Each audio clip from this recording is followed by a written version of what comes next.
திருச்சபைக்கு வந்திருக்கிற யாவரையும் அன்புநாதர் இயேசு கிறிஸ்துவின் ஈடு இணைற்ற நாமத்தினாலே நான் வாழ்த்துக்கள் கூறுகிறேன். கர்த்தர் நல்லவர். மறுபடியுமாக இந்த வாரம் அவர் நம்மை இணைத்த அவருடைய கிருபைகளுக்காக நான் மனதார நன்றி செலுத்துகிறேன். இந்த வார பாடத்தின் தலைப்பு கடைசி கால உருவகங்கள். கடைசி கால உருவகங்கள் இந்த காலாண்டின் கடைசி பாடம். இது தீர்க்க தரிசனத்தில் உள்ள உருவகங்கள், மறைப்பொருட்கள், அடையாள சொற்கள், இவை யாவையும் நாம் இந்த 13 வாரமே என்ன பண்ணியிருக்கோம், கடந்து போயிருக்கிறோம். கர்த்தர் இந்த 12 வாரங்களை ஆசீர்வதித்தவர். இந்த வாரமும் ஆசீர்வதிக்கும்படியாக ஒரு சிறு ஜெபம் செய்துவிட்டு நாம் பாடத்திற்குள்ளாக கடந்து போகலாம். கிருபை நிறைந்த நல்ல ஆண்டவரே, அப்பா, உம்முடைய பாதத்தில் அமர்ந்து பாடம் படுப்பது பாக்கியம், உம்முடைய ஆலயத்திற்கு வருவது பாக்கியம், உம்முடைய சொல் கேட்பது எங்கள் செவிகளுக்கு பாக்கியம், உம்முடைய வார்த்தையின்படி நடப்பது எங்கள் இதயத்துக்கும் எங்கள் வாழ்க்கைக்கும் பாக்கியம். பரலோகத்தின் தேவன் வந்திருக்கிற ஒவ்வொருவருடைய இதயத்திலும் நாங்கள் இந்த தீர்க்க தரிசனத்தை படித்து திருந்த வேண்டிய செய்தி என்ன, இந்த தீர்க்க தரிசனத்தை படித்து மாற்றிக்கொள்ள வேண்டிய தயவு என்ன என்பதை நீர் எங்களுக்கு வெளிப்படுத்த வேண்டுமாய் செபிக்கிறோம். பாடம் எடுப்பதினாலே மற்றவரை விட நான் மேன்மையானவன் அல்ல. பரலோகத்தின் தேவன் எனக்குரிய பலத்தை தந்து, ஆண்டவரே, உம்முடைய சொற்கள் தெளிவாகவும் எளிமையாகவும் கேட்கிறவர்களுக்கு விளங்கும்படியாக அடியனை பயன்படுத்த வேண்டுமாய் செபிக்கிறோம். இருப்பவர்கள் குறைவுள்ளவர்களாக இருந்தாலும் பரலோகத்தின் தேவன் நிறைவுள்ளவராக எல்லோரையும் மாற்ற வல்லவர் என்பதை நாங்கள் விசுவாசிக்கிறோம். நாங்கள் யாவரும் உம்முடைய பாதத்தில் தாழ்த்தி உம்முடைய வார்த்தைக்காக காத்திருக்கிறோம், அதற்காக கெஞ்சுகிறோம். இந்த ஜெபத்திற்கு இப்பொழுதே பதில் வர வேண்டும் என்றும் வேண்டுகிறோம். ஆண்டவரே, இயேசுவின் நாமத்தினாலே ஜெபிக்கிறோம், ஜெபம் நல்ல பிதாவே, ஆமேன் ஆமேன். கடைசி கால உருவகங்கள், சரிங்களா? எல்லா காலாண்டையும் விட இந்த தீர்க்க தரிசனம் படிப்பது என்பது சற்று நம்முடைய மூளைக்கு வேலை கொடுக்கக்கூடிய, மூளையை பயிற்சி செய்யக்கூடிய ஒரு காரியமாக இருக்கு. ஏன்னா தீர்க்க தரிசனத்தில் அநேக அடையாள சொற்கள் வருகிறது.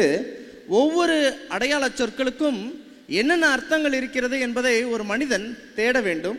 தேடி கர்த்தருடைய வார்த்தையை படிக்க வேண்டும் என்பதெல்லாம் நம்ம பார்த்துக்கிட்டு இருந்தோம். 12 வாரம் நம்ம படிச்சிட்டோம். 13ஆம் வாரத்தில் 3 விஷயத்தை நம்ம டிஸ்கஸ் பண்ண போகிறோம்.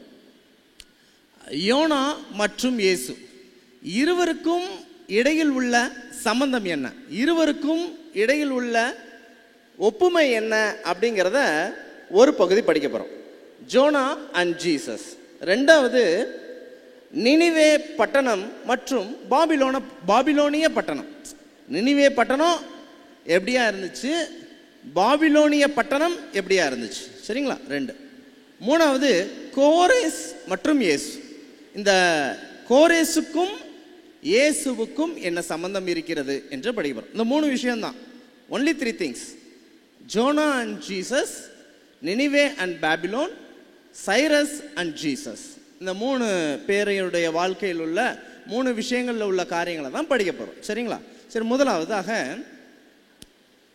யோனாவுக்கும் இயேசுவுக்கும் உள்ள வேற்றுமைகள், சில டிஃப்ரென்சஸ் என்னென்னலாம் இருக்குது அப்படிங்கிறத நம்ம பார்க்க போகிறோம். யோனா விருப்பமில்லாமல் நினிவேக்கு சென்றார். இயேசு முழு விருப்பத்தோடு இவ்வுலகத்துக்கு வந்தார்.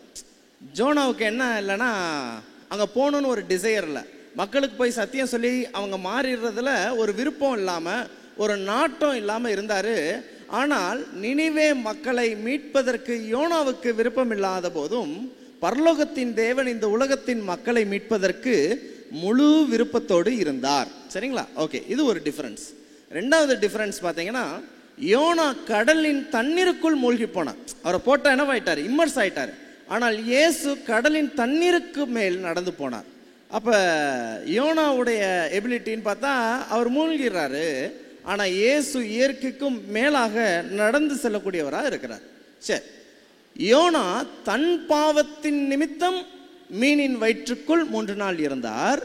இயேசு நம் பாவத்தின் நிமித்தம் பூமியின் கல்லறைக்குள் 3 நாள் இருந்தார். ஜோனா ஏன் மீன் வயிற்றுக்குள்ள, அந்த மீன் வயிற்று ஆக்சுவலி பார்த்தீங்கன்னா பைபிளில் ஒரு அதிகாரம் உள்ள புஸ்தகம் 5 இருக்கு. என்னென்னு சொல்கிறேன். பழைய ஏற்பாட்டில் உபதியா, புதிய ஏற்பாட்டில் 2 யோவான், 3 யோவான், பிலமோன், யூதா, 5 ஒரு அதிகாரம் உள்ள புஸ்தகம். யோனா மட்டும் ஆண்டவர் சொல்கிறத கேட்டு டைரெக்டாக போயிருந்தாரு அப்படின்னா ஒரு அதிகாரம் இருக்கிற புஸ்தகமாக மாறி இருக்கும் அது.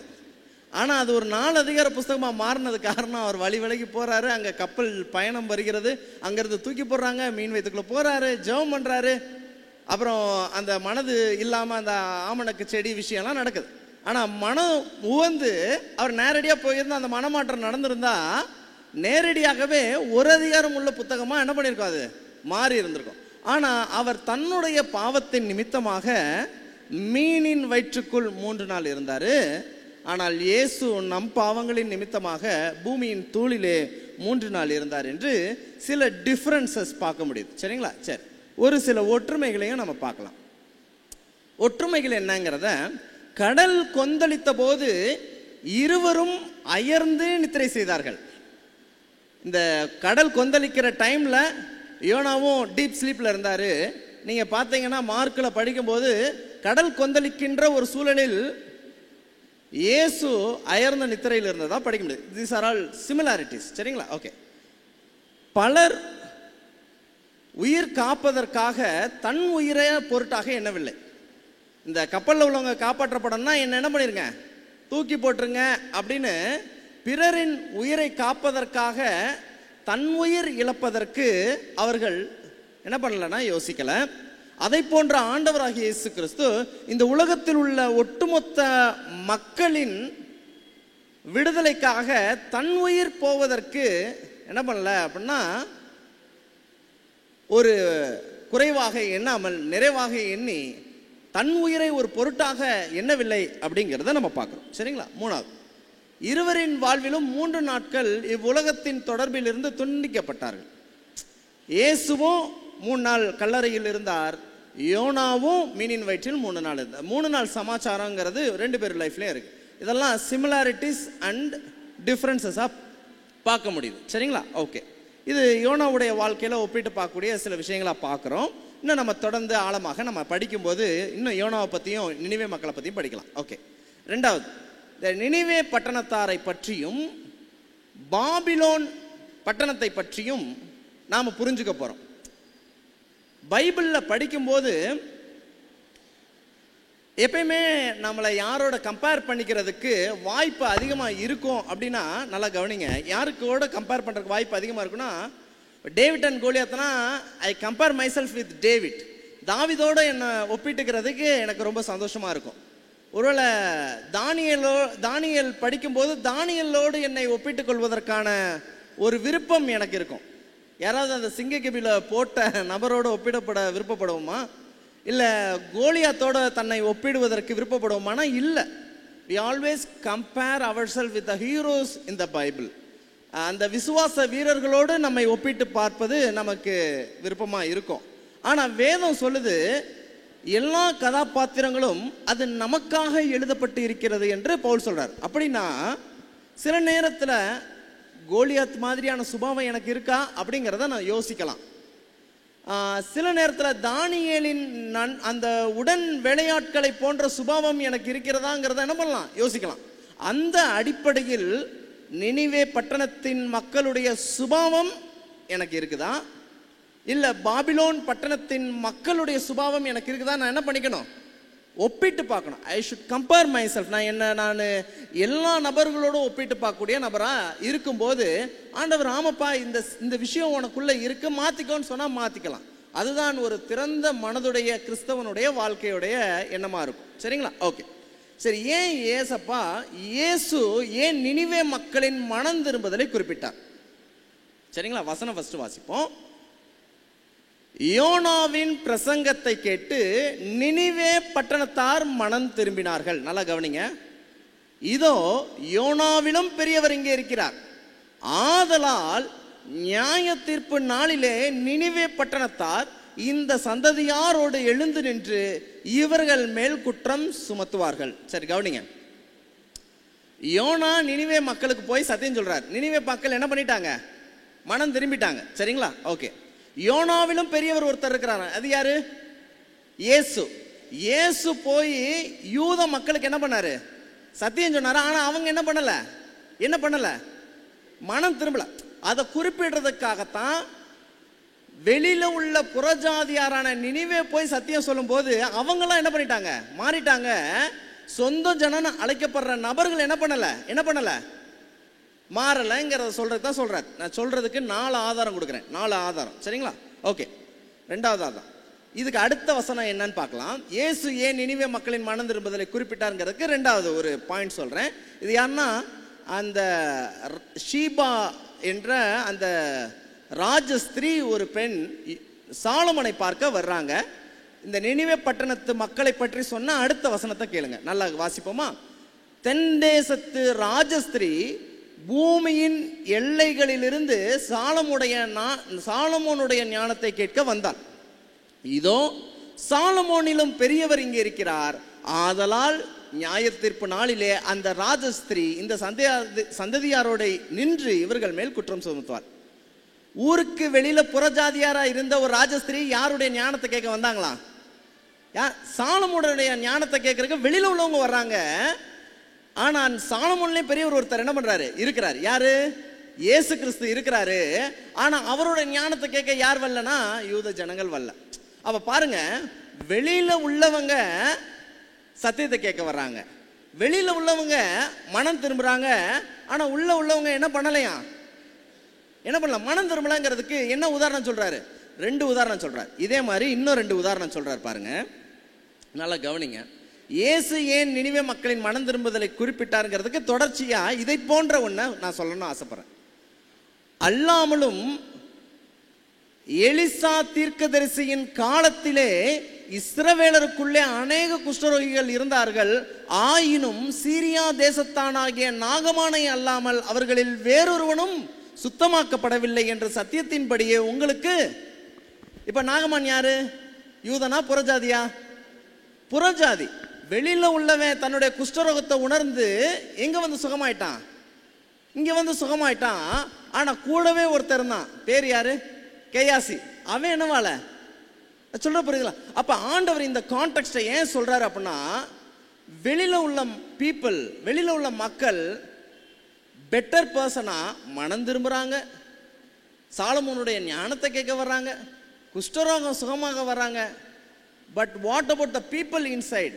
உள்ள இருக்கிறவங்க ஞானத்தை கேட்கறதுக்கு விருப்பப்படுறாங்களா? சாலமோனை விட பெரியவர்லாம் இருக்கிறாரு இங்க, யோனாவிலலாம் பெரியவர் இங்க இருக்கிறாரு அப்படிங்கிற சொல்ற. 4th எக்ஸாம்பிள் சொல்லணும்னு ஆசைப்படுறேன். 4th எக்ஸாம்பிள், இயேசு ஏன் நினிவே மக்களின் பட்டணத்தின் மனம் திரும்பல குறிப்பிட்டார். சரி, இங்க கவனிங்க தொடர்ச்சியா. ஆயினும் எலியா சீதோன் நாட்டில் உள்ள சரப்தா ஊரில் இருந்த ஒரு விதவையினிடத்திற்கு அனுப்பப்பட்டானே அல்லாமல் மற்றொருவனிடத்திற்கும் அனுப்பப்படவில்லை. அப்படின்னா ஊருக்கு வெளியில் உள்ள புறஜாதியான விதவை பெண் ஆண்டவரால் என்ன பண்ணப்பட்டா? போஷிக்கப்பட்டா. ஆனா ஊருக்குள்ளாக இருந்த விதவை பெண் யாருனால போஷிக்கப்படல. அப்ப ஆண்டவர் மறுபடியும் ஒரு 4 விதமான வித்தியாசமான விஷயத்துல என்ன குறிப்பிடுறாருன்னா, பீப்புள், நாம பாபிலோனியர்கள் சொல்றவங்க நம்மளோட என்னவா இருக்கிறாங்க, மேன்மையா. ஒரு சில பாபிலோனுக்குள்ள இருக்கிறவங்க கூட மனம் திரும்புவதற்கு உடனே என்ன பண்ணிடுறாங்க, ஒப்பு கொடுக்குறாங்க. they desire to love Bible.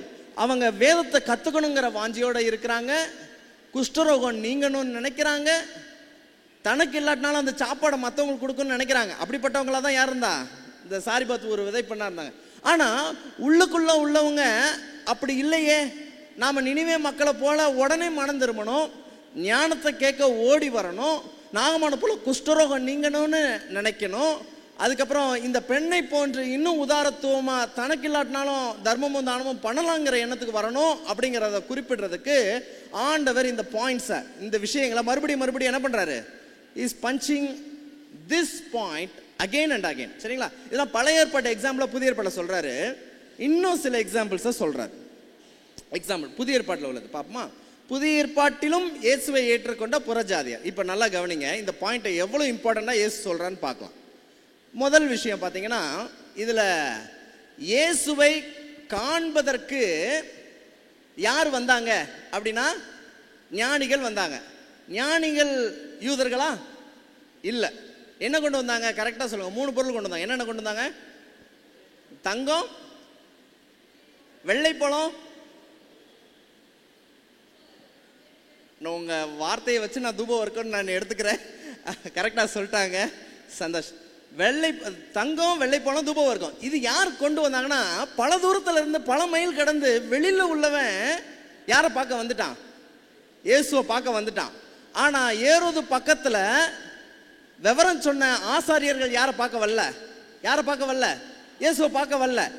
ஆனா அவங்களுக்கு என்ன தெரிஞ்சிருந்துச்சுன்னா, மீகா 5:2 ஒரு தீர்க்க தரிசனம் இருக்குல்ல, யாராவது சொல்ல முடியுமா? மீகா 5:2 இயேசு பிறப்புக்கு இந்த ஊர்ல தான் பிறப்பாருன்னு ஒரு தீர்க்க தரிசனம் சொல்லுவோம். என்ன தீர்க்க தரிசனம்? எப்ராத்தா எனப்பட்ட பெத்லகேமே, நீ யூதேயாவில் சிறிதா இருந்தாலும் இஸ்ரவேலை ஆளப் போகிறவர் உன்னிடத்திலிருந்து புறப்பட்டு என்னிடத்தில் வருவார். அந்த தீர்க்க தரிசனத்தை ஏரோதுக்கு யார் சொல்லி கொடுத்தாங்கன்னா, ஆசாரியர் சொல்லி கொடுத்தாங்க. அப்ப ஊருக்குள்ள இருந்த ஆசாரியன் இயேசுவை பார்க்கவில்லை, தூரத்தில் இருந்த புறஜாதியான் இயேசுவை பார்க்க என்ன பண்ணிட்டான்? வந்துட்டான். வெளியில உள்ளவங்க எல்லாம் இயேசுவை பார்க்கக்கூடிய வாஞ்சியோடு இருக்கிறாங்க. உள்ளவங்க அந்த மனம் திரும்புதலை ஏற்றுக்கொள்ளணுங்கிறக்காகத்தான் நினிவே மக்களுடைய மனம் திரும்புதல் நம் பாடத்தில் என்ன பண்ணப்பட்டிருக்கு? கொடுக்கப்பட்டிருக்கு. சரிங்களா? இன்னொரு பாயிண்ட் ஒன்று நான் சொல்றேன், அருமையான ஒரு பாயிண்ட். இது யாரு அப்படின்னு பார்த்தீங்கன்னா, இந்த ஒரு 100க்கு அதிபதி இருப்பான். அந்த 100க்கு அதிபதி பார்த்தீங்கன்னா அவனுடைய வேலைக்காரன் என்னவா இருப்பான்? சுகவீனமா இருப்பான். உடனே என்ன பண்ணுவாரா? ஆண்டவரை என் வீட்டுக்கு என்ன பண்ணாதீங்க, வர வேண்டாம், என்ன சொல்லுங்க, என்ன சொல்லுங்க, ஒரு வார்த்தை சொல்லுங்கன்னு சொன்னோடனே ஆண்டவர் என்ன போடுவார் தெரியுமா? ஒரு டக்குன்னு ஒரு குண்டை தூக்கி போட்டுருவார். என்ன சொல்லிடுவார்னா, இஸ்ரவேலுக்குள்ளும் இப்படிப்பட்ட விசுவாசத்தை என்ன பண்ணல. அப்ப சரி, 100க்கு அதிபதி யாரு? யூதனா புறஜாதியா? புறஜாதிட்ட என்ன இருக்குது? அவன் இந்த தெய்வத்தை பத்தி தெரிஞ்சுட்டு அவன் விசுவாசத்துக்குள்ள வந்துடுறான். ஊருக்குள்ள உள்ளவங்க என்னவா இல்ல, அவங்க விசுவாசத்தோட இருக்கிறாங்க. இஸ்ரவேலுக்குள்ள ஒன்ன மாதிரி விசுவாசத்தை பார்க்கலன்னு சொன்ன ஆண்டவர் ஊருக்குள்ள உள்ள தன்னோடு இருக்கிற சீஷர்ல பார்த்து என்ன சொன்னார் தெரியுமா? அற்ப விசுவாசி. சம்டைம்ஸ் நம்ம சோசன் தெரிந்து கொள்ளப்பட்ட ஜனோன்னு நம்ம சொல்றோம், ஆனா வெளியில உள்ளவனுடைய விசுவாசம் யாருக்கு இல்லைன்னு இயேசு சொல்றாருன்னா நமக்கு இல்லை. ஒரு உதாரணம் பார்ப்போமே. ஓகே, இதுல இன்னொரு வாட்டி ஆண்டவர் இதை உடைக்கிறார். சரிங்களா? சமாரியன் உதவி செஞ்ச வந்தான். சரிங்களா? இந்த சமாரியன் யூதனா? இல்ல. யூதன் யாரு? லேவியனோ ஆசாரியனோ? இப்போ 3 பேர்ல யார் பெட்டரா இருக்கா? யார் உதவி செஞ்சா? அண்ணன் தண்ணி பழங்க கூடாதுன்னு ஒதுக்கி வச்ச புறஜாதி அவன் ஈவரக்கத்தோட இருக்கிறான். வெளியில உள்ளவன் என்னவா இருக்கிறான்? ஈவரக்கத்தோட இருக்கிறான். ஒருத்தன் பைபிள் கைமா சுத்திட்டு இருந்தான் பாத்தீங்களா, அவன் எப்படி இருக்கிறான் அப்படின்னு நான் சொல்லல, ஆண்டவர் சொல்றார். சொல்றது புரியுதுங்களா? Yes, he is making this point again and again. ஆண்டவர் மறுபடியும் இந்த பாயிண்ட் என்ன பண்றாருன்னா வைக்கிறார். ஒரு உதாரணம் சொல்றேன், ஒரு உதாரணம். சரிங்களா? ஒரு யதார்த்தமான விஷயம், ஆனா பாயிண்ட் என்னன்னு கிளியர் பண்றேன். இப்போ பரலோக பள்ளிக்கூடம் சரிங்களா அப்படின்னு ஒன்று இருக்கு. இந்த பள்ளிக்கூடத்துக்கு வந்தா ஈஸியா பரலோகத்துக்கு பக்கமா போயிடலாம். சரிங்களா? ஒரு பாபிலோனிய பள்ளிக்கூடம், நாம எந்த ஸ்தாபனத்தையோ இல்லை எதெல்லாம் பாபிலோன்னு சொல்றோமோ அதெல்லாம் ஒரு பக்கம் வச்சுக்கலாம். சரிங்களா? நீங்க நம்ம இதெல்லாம் வச்சுக்கலாம். சரிங்களா? இப்போ யதார்த்தத்தை சொல்றேன், நிகழ்கால யதார்த்தத்தை சொல்றேன். இப்போ இந்த பரலோக பள்ளிக்கூடத்தை எடுத்துக்கிட்டோம் அப்படின்னா, ஒரு பெண் இந்த பரலோக பள்ளிக்கூடத்தில் வேலை பார்க்குற ஒரு ஆசிரியை. சரிங்களா? அவங்க வீட்டில் பக்கத்தில் உள்ள ஒரு பையன் 5ஆப்பு படித்து முடிச்சிட்டான், 5th ஸ்டாண்டர்ட் படித்து முடிச்சிட்டான். 6ஆம் வகுப்பு படிக்கிறதுக்கு அவனால் முடியலை, அவங்க வீட்டில் திறன் இல்லை. சரிங்களா? திறன் இல்லை. இப்போ திறன் இல்லாத போது இந்த பரலோக பள்ளிக்கூடத்தில் வேலை பார்க்குற ஒரு ஆசிரியர், ஏன்பா படிக்காமல் இருக்கிறேன், நான் உன்னை சேர்த்து விட்றேன்னு பரலோக பள்ளிக்கூடத்துக்கு கூட்டு போகிறாங்க. கூட்டு போட்டால் இலவசமாக சேர்த்துக்குவோமா அப்படின்னா எத்தனை % கன்செஷன் கொடுக்கலாம்? பரலோக பள்ளிக்கூடத்துக்குள்ள இருக்கிறவங்களுக்கே எத்தனை சதவீதம்? 50% இல்லையா? அதுக்கும் என்ன வைக்கணும்? சில ரூல்ஸ் அண்ட் நார்ம்ஸ் இருக்கு இல்லையா? இல்லைங்களா? இல்லைங்களா? ஆமா தானே? ஆமா, உண்மைதான். அதுவும் வெளியில உள்ளவங்களுக்கு கிடையாது. அது ஞானஸ்நானம் எடுக்கணும், சில நார்ம்ஸ் எல்லாம் நம்ம செய்யணும் இல்லைங்களா? ஆனா பாபிலோன்னு சொல்ற பள்ளிக்கூடத்துல 5000 ரூபாய்க்கு வருஷத்துல என்ன பண்ணிடுறாங்க? அப்ப நான் என்ன சொல்றேன்னா, வெளியில உள்ள இறக்கம் நம்மகிட்ட இல்ல, அவங்ககிட்ட இல்லாத சத்தியம் யார்கிட்ட இருக்கு? நம்மகிட்ட இருக்கு. வெளியில உள்ள இறக்கம் யார்கிட்ட இல்ல? நம்மகிட்ட இல்ல. ஆனால் இந்த சத்தியத்தில் உள்ளவர்கள் எல்லாரும் காட்டிலும் என்னவா இருக்கணும்? இரக்கம் உள்ளவனாக, தயவுள்ளவனாக, அப்படி இருக்கணுங்கிற பாயிண்ட்டை ஆண்டவர் மறுபடியும் என்ன பண்றாரு, மேக் பண்றாரு. நான் சொல்றது புரியுதுங்களா? எஸ். அதுதான் சமாரியன் சம்பவத்தை சொல்றாரு, அதுக்கு தான் செஞ்சுரியன் நூற்றுக்கு அதிபதியை சொல்றாரு, அதுக்கு தான் ஞானிகளுடைய சம்பவத்தை சொல்றாரு, அதுக்கு தான் நாகமான சொல்றாரு, அதுக்கு தான் சாரிபாத் ஒரு விதவையை சொல்றாருன்னு பட்டியல் போட்டு பார்க்கலாம். அப்ப பாயிண்ட் என்ன அப்படின்னா, நினிவே மக்கள், வெளியில் இருந்தவர்கள், நினிவே அந்த பிரசங்கம் ரொம்ப ஷார்ட், வளவலன்லாம் பேசல. இன்னைக்கெல்லாம் ரொம்ப ஷார்ட்ஸ் தான் பிடிச்சி. ஒரு நல்ல பிரசங்கியா இருக்கு எப்படி மார்க் போடுவாங்கன்னு தெரியுமா? பாஸ்டர் சூப்பரா பேசுனீங்கன்னு எப்படி மார்க் போடுவாங்க தெரியுமா? அவர் மட்டும் டைமுக்கு முடிச்சிட்டாருன்னு வச்சுக்கோங்களேன், he is the best pastor. சில பேர் தாகத்தோட சத்தியத்தை கேட்டு தான் மார்க் போடுவாங்க, இல்லைன்னு சொல்ல. பாஸ்டர் ரொம்ப நல்லா பேசுனீங்க, ஷார்ட்டா ஸ்வீட்டா முடிச்சிட்டீங்க, தேங்க்யூ, மறுபடியும் கூப்பிடுறேன். கொஞ்சம் இழுத்துட்டோன்னு வச்சுக்கோங்களேன், அடுத்து சர்ச்சுக்கு எங்கேயா பேசுற கூட கூப்பிடுறதுக்கு என்ன பண்ணுவாங்க, ஐயோ அவர் வந்தாருன்னா சாப்பிட்றதுக்கு நேட்டாக்கி விட்டுருவாரு. Very shortest sermon in the Bible. இன்னும் 40 நாள் உண்டு, நினிவே கவிழ்க்கப்பட்டு போ. நான் ஒரு விஷயம், வேடிக்கையான ஒரு விஷயத்த சொல்றேன். ஒரு லைன்ல 30 செகண்ட்ஸ் தான் மெசேஜ், 40 நாள் இருக்கு, அழிஞ்சு போயிருவீங்க பார்த்துக்கோங்க, இவ்வளோதான் மெசேஜ். ஆனால் ஸ்தேவன் பார்த்தீங்கன்னா ஒரு அரை மணி நேரம் ஒரு பிரசங்கம் பண்ணார் இல்லையா? ஸ்தேவன் ஒரு அரை மணி நேரம் பிரசங்கம் பண்ணார், கடைசியில் என்ன பண்ணிட்டாங்க, கல்லறிஞ்சு. ஷார்ட் மெசேஜ் இவ்வளோ இம்பாக்ட் இருக்குமா அப்படிங்கிற அளவுக்கு இருக்கு. சரி, யோனாவின் அந்த சிறிய பிரசங்கமும் எல்லாருடைய இதயத்தை என்ன பண்ணுச்சு, மாற்றம் ஏற்படுத்தக்கூடிய ஒன்றாக இருந்தது. அப்படி நினிவே பட்டணத்தின் மக்கள் அந்த செய்தியை ஏற்றுக்கொண்டது போல நாமளும் என்ன பண்ணணும், ஏற்றுக்கொள்ளணும். உள்ளுக்குள்ளே இருந்து நம்ம என்ன பண்ணிடக்கூடாது, இழந்து போயிடக்கூடாது அப்படிங்கிறத பார்க்குறோம். சரி, பாபிலோனுக்கு வரலாம். சரிங்களா? ஓகே. பாபிலோனின் வீழ்ச்சி காரணம் என்ன? நினிவே மக்களை போல மனம் திரும்பணும், வெளியில் உள்ளவங்களாம் பெட்டரா இருக்கிறாங்க, மனம் திரும்புறாங்க, நம்ம அப்படி இல்லை, மாத்திக்கணும்னு சொன்ன ஆண்டவர் என்ன பாபிலோனுக்கு வீழ்ச்சி காரணமா இருந்துச்சு, இதை கொஞ்சம் நம்ம என்ன பண்ணலாம் பார்க்கலாம். ரொம்ப பாயிண்ட்ஸ் இருக்கு, ஆனால் மனசுக்கு பதிகிற மாதிரி ஒரு 4 விஷயத்தை சொல்லிட்டு நான் நிறைவு செய்யணும்னு ஆசைப்படுறேன்.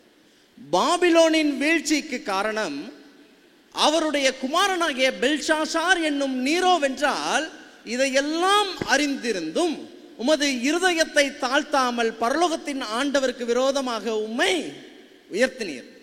ஹம்பிள்னஸ் இல்லை யாருக்கு, பெல்ஷாசாருக்கு இல்லை. சரிங்களா? ஓகே. ஹம்பிள்னஸ் இல்லாத ஒரு தன்மை, தாழ்மை இல்லாத ஒரு தன்மை என்ன தன்மை அப்படின்னா பாபிலோனிய தன்மை. நம்ம பாபிலோனில் இருக்கிறோமா இல்லையாங்கிறத சிம்பிளாக கண்டுபிடிச்சிடலாம். we don't have humbleness, நமக்கு தாழ்மை இல்லை அப்படின்னா என்ன பண்ணிடலாம், நம்ம எதுக்குள்ள தான் இருக்கிறோம், இன்னும் பாபிலோனுக்குள்ள இருக்கிறோம். ஏன்னா தாழ்மை இல்லாத மேட்டிமை மனநிலை பரலோகத்தின் சாத்தானுடைய டிஎன்ஏலேருந்து வரக்கூடிய ஒன்றா இருக்கு. சரிங்களா? இந்த ஹம்பிள்னஸ் எப்படிலாம் ஹம்பிள் பண்ணியிருக்காங்கிறத பற்றி ஒரு சில விஷயங்கள் பார்க்கலாம். ஆபிரகாமின் தாழ்மை. அப்பொழுது ஆபிரகாம் பிரதியுத்தரமாக, இதோ தூளும் சாம்பலுமாய் இருக்கிற அடியன். தூளும் சாம்பலுமாய் இருக்கிற கர்த்தருடைய பிள்ளைகள். தூளும் சாம்பலும் பார்த்தீங்கன்னா ஒரு பொருள் இல்லாமல் போகிறது, இல்லாத போது உருவாகுறது இல்லைங்களா? ஒரு வேஸ்ட்டை ஃபுல்லாக எரிச்சிங்கன்னா அங்கே என்ன கிடைக்கும், சாம்பல் கிடைக்கும்.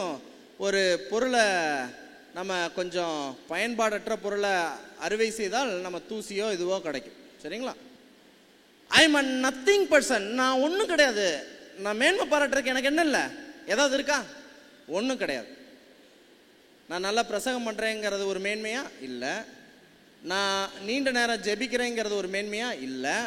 நான் யார் தான், நான் எப்படிப்பட்ட ஆவிக்குரிய வாழ்க்கையை வாழ்ந்தாலும் அவருடைய நீதிக்கு முன்னாடி நாங்கள் என்ன கிடையாது, ஒன்றும் கிடையாது, நான் தூசி. சரிங்களா? கவனிங்க.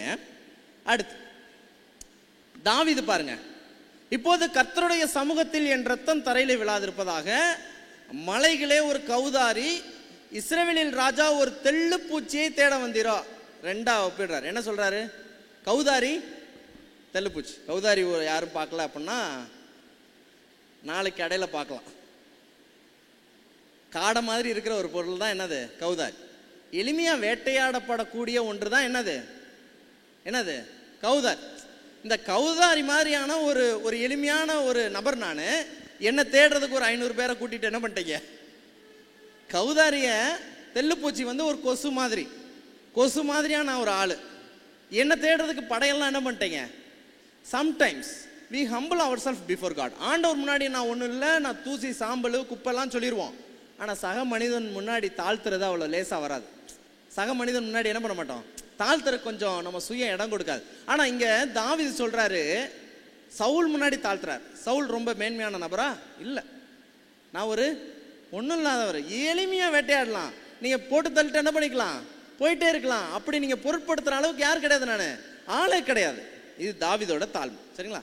இன்னொரு இடத்துலையும் சொல்றார், இஸ்ரவேலின் ராஜா யாரை தேட புறப்பட்டார், ஒரு செத்த நாயா, ஒரு தெல்லுப்பூச்சியா? ஓகே, அடுத்து இதே தாவீது தான் மேசியானிக் சாம்ஸ் சொல்லுவாங்க, மேசியாவின் சங்கீதம். நானும் ஒரு புழு. நீங்க யோசிச்சு பாருங்க, எவன் ஒருத்தன் நல்லா தன்னை தாழ்த்துறானோ அவனை ஆண்டவர் என்ன பண்றாரு, we have to wait for our time. நாம நம்முடைய நேரம் வரும் வரைக்கும், கர்த்தர் உயர்த்தும் வரைக்கும் நம்ம என்னதான் பண்ணோம், தாழ்த்து. நானும் ஒரு புது மனுஷனார். சரி, இப்ப பவுல் சொல்றாரு. பவுல் என்ன மாதிரி தாழ்த்துறாரு, கிறிஸ்து இயேசு உலகத்தில் வந்தார் என்கிற வார்த்தை உண்மையும் எல்லா அங்கீகரிப்புக்கும் பாத்திரமானது, அவர்களில் பிரதான பாவினார். நீங்க எல்லாரும் பாவியா இருக்கலாம், ஆனா ஃபர்ஸ்ட் ரேங்க் யார் தான், ஃபர்ஸ்ட் ரேங்க் யார் தான், நான் தான். இன்னொரு ஒரு விஷயம் சொல்றேன், இப்படி ஒரு ஸ்டேட்மெண்ட்டை மேக் பண்றது ரொம்ப சாதாரண விஷயம் கிடையாது. பவுல் காலத்துல ஹிட்லர் மாதிரி ஒரு ஆள் இருந்தார். யாரும் தெரியுமா, யாரு, நீரோ மன்னன் இருந்தார், ஒரு கொடுங்கோல் ஆட்சி செய்த மனிதன். அந்த காலத்துல கூட பவுல் அவனை விட நான் மேலான பாவின்னு சொல்லல, எல்லாரை விட பிரதான பாவி யார் தான், நான் தான். நீரோவை விட நான் மேல பிரதான பாவி தான். என்னை ஒரு ஆண்டவரால் ரட்சிக்க முடிந்தால் இந்த உலகத்தில் உள்ள எல்லாரையும் என்ன பண்ண முடியும் அவரால். நம்ம எல்லாரும் பாவின்னு ஒத்துக்குவோம், ஆனால் மற்றவங்களோட மோசமான பாவின்னு ஒத்துக்க மாட்டோம். நான் சொல்கிறேன் புரியுதா? நம்ம எல்லாரும் பாவியாக என்மேல கிருபையாரும் ஜெபம்லாம் பண்ணுவோம், ஆனால் மற்றவரை விடவும் நான் மோசமானவன், நான் ஒரு ஃபர்ஸ்ட் ரேங்க் இந்த சர்ச்சில். ஒருவேளை பவுல் இப்போ இல்லை, அதனால் மற்ற எல்லாரை விட ஃபர்ஸ்ட் ரேங்க் மாதவன் தான், எல்லாருமே தனிப்பட்ட முறையில் நான் தான் பிரதான பாவி அப்படிங்கிறத ஏற்றுக்கிட்டோன்னா, மற்றவங்க நம்மளை விட பெட்டர் சின்னர்ஸ், நம்மளை விட கொஞ்சம் மேன்மையான பாவிகள்னா இன்னும் நம்ம அனுக்கிரகமும் கரிசனையும் என்ன பண்ண முடியும். என்னையவே அவர் மாற்றிட்டார், என்னையவே கூட்டு வந்து உள்ள உட்காச்சிருக்கிறாரு, எனக்கே ஒரு தயவு காட்டியிருக்கிறாரு நினைக்கும் போது இன்னும் மற்றவனுக்கு என்ன காட்டலாம், தயவு காட்டும். அதுதான் இல்லாமல் போச்சு. அடுத்து தொடர்ந்து வாசிக்கலாம். ரொம்ப அழகாக சொல்கிறார் பாருங்க. ஃபர்ஸ்ட் ரேங்க் சொன்னவர், நான் அப்போஸ்தலர் எல்லாரிலும் சிறியவனாக இருக்கிறேன். இன்னொரு வசனம் வாசிக்கலாம், பரிசுத்தவான்கள் எல்லாரிலும் சிறியவன். பாவில ஃபர்ஸ்ட் ரேங்க், ஆனா செயின்ஸ் லிஸ்ட்ல நான் தான் லாஸ்ட் ரேங்க். ஓகே பாருங்க, நான் அடைந்தாயிற்று அல்லது முற்றிலும் தேறினவனானேன் என்று, நான் எல்லாமே எனக்கு தெரியும்லாம் யார் பேசல. ஆனா இவர் எவ்வளவு பெரிய ஆள் தெரியுமா? புதிய ஏற்பாட்டில் என்ன எழுதி வச்சிருக்காரு, 14 புஸ்தகத்தை எழுதுறவரு எல்லாமே எனக்கு தெரியும்னு நான் என்ன பண்றதில்ல, சொல்லி கொடுத்தா நான் என்ன பண்ணிக்கிறேன், கத்துக்கிறேன். அப்படி கத்துக்கக்கூடிய மனநிலையில் இருக்கிறவங்க, சில்ட்ரன்ஸ் ஆஃபீஸ்குள்ள இருந்து ஒரு குழந்தை அங்கிள் இப்படி பண்ணாதீங்க அங்கிள்னு சொன்னாலும் கேட்டுக்கணும், ஐயா பெரிய ஐயாக்கள் சொன்னாலும் நான் என்ன பண்ணிக்கணும். That is the learning spirit. நான் முற்றிலும் தேறினவன் என்ன பண்ணக்கூடாது, நினைக்கக்கூடாது. நம்முடைய அறிவு குறை உள்ளதுன்னு எங்க சொல்லியிருக்காருன்னா 1 கொரிந்தியர் 13 சொல்லியிருக்கிறார். படிச்சுக்கிட்டு இருக்கிறோம், ஆண்டவர் வரும்போது தான் மாவும் பார்த்தா தான் எல்லாமே என்ன பண்ண நமக்கு தெரியும். we are learning, எல்லாம் நமக்கு தெரிஞ்சிடணும் கிடையாது. அடுத்து, இந்நாள் வரைக்கும் உலகத்தின் எப்படி தாழ்த்துறார், உலகத்தின் குப்பையை போலவும் எல்லாரும் துளைத்து போடுகிற அழுக்கை போலவும். குப்பை மாதிரி தான் ரொம்ப தூக்கி போட்டுற, யூஸ் பண்ணிட்டு போடுறது தானே குப்பை. தேவைக்கு என்ன பண்ணிக்கிறாங்க, யூஸ் பண்ணிக்கிறாங்க, தேவையில்லாத போது என்ன பண்ணிடுறாங்க. எஸ், குப்பை மாதிரி தான் இருக்கிறோம் பல நேரம். இயேசுவே அப்படிதான் சில நேரம் பயன்படுத்திக்கிறாங்க இல்லைங்களா? என்னையும் அப்படி பயன்படுத்துறேன், ஓகே அட்லீஸ்ட் அதுக்காக நான் பிரயோஜனமா இருக்கிறேன். That's the humbleness. கவனிங்க. ஓகே, ஒரு கொட்டேஷன் வாசிக்கிறேன், ரொம்ப முக்கியமான கொட்டேஷன். நம்ம சர்ச்சில் ஹம்பிள்னஸ் எவ்வளோ கம்மியாக இருக்குங்கிறதுக்கு எல்லாம் ஒரு கொட்டேஷன் சொல்கிறேன். ஒரு நாள் நண்பகலில் கடந்த பொது மாநாட்டில் 1901 ஒரு மாநாடு, ஒரு ஜெனரல் கான்ஃபரன்ஸ் நடந்துச்சு. செய்திருக்கக்கூடிய வேலையை பற்றி எழுதினேன். நம்பிக்கையான பதவிகளில் உள்ளவர்கள் தேவனின் விருப்பத்தையும் வழியையும் பின்பற்றி இருந்தால் நலமாயிருக்கும். அங்கே உள்ள அந்த ஹெட்டாக தேர்ந்தெடுக்கப்பட்டவங்கலாம் ஆண்டவருடைய வழியை பின்பற்றிருந்தால் நல்லா இருந்திருக்கும். பெரிய வெளிச்சத்தை பெற்றவர்கள் வெளிச்சத்தில் நடக்கவில்லை, கூட்டம் மூடப்பட்டது.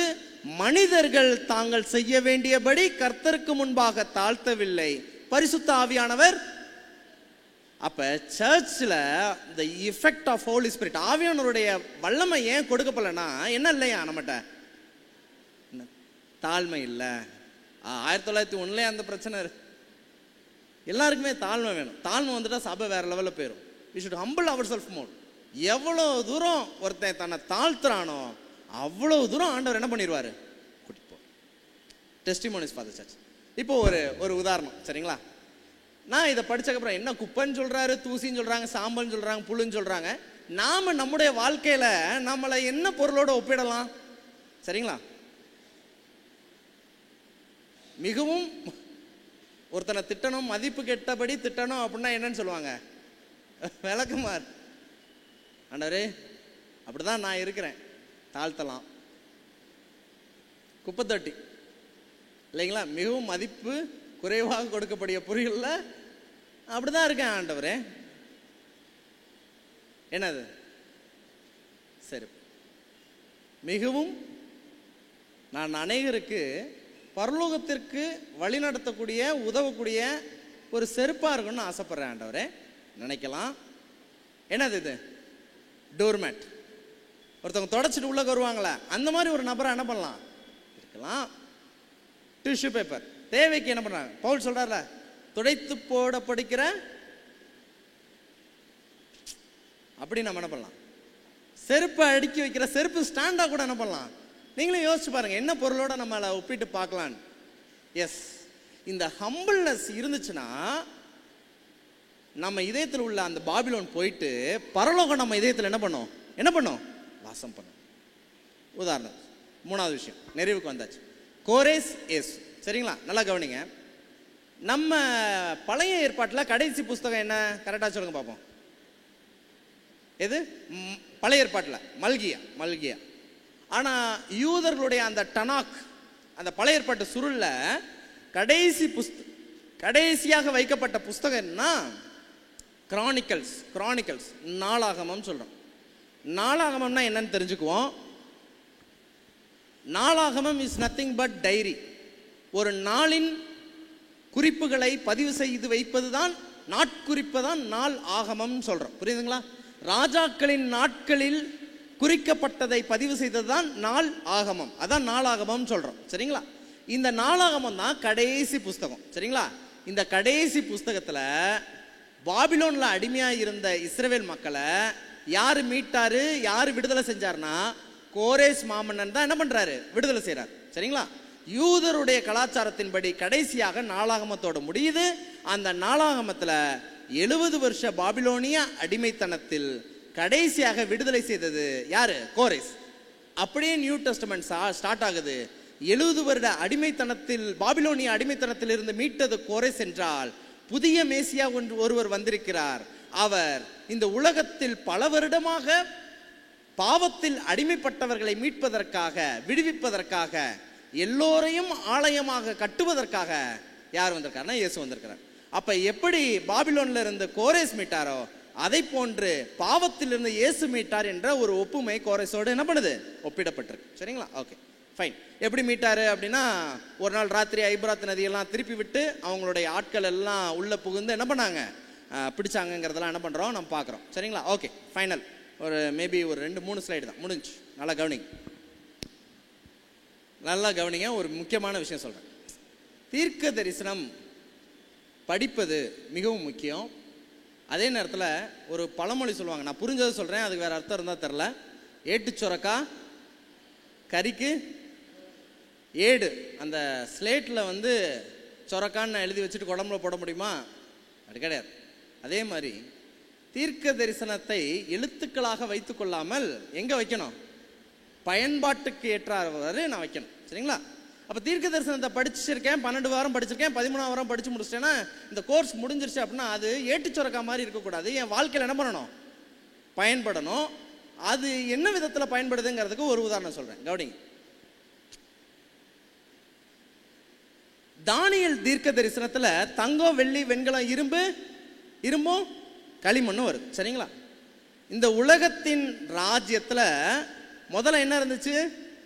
தங்கம் இருந்துச்சு. அடுத்து என்ன வந்துச்சு? வெள்ளி வந்துச்சு. அப்படின்னா போக போக ராஜ்யத்தின் மதிப்பு குறைஞ்சிச்சா கூடுச்சா? அப்ப நல்ல ஒரு விஷயம் புரிஞ்சுக்கோங்க, இந்த உலகத்தில் உள்ள எந்த அரசாங்கமும் பெட்டரான ஒரு அரசாங்கம் என்ன பண்ணாது? தங்கத்துக்கு அப்புறம் என்னதான் வந்துச்சு? வெள்ளி தான் வந்துச்சு. வெள்ளிக்கு அப்புறம் என்னதான் வந்துச்சு? வெண்கலம் தான் வந்துச்சு. வெண்கலத்துக்கு அப்புறம் என்னதான் வந்துச்சு? அப்ப இந்த உலகத்தில் மேன்மையான ஒரு பொற்கால ராஜ்யத்தை இனிமேல் என்ன பண்ண முடியாது.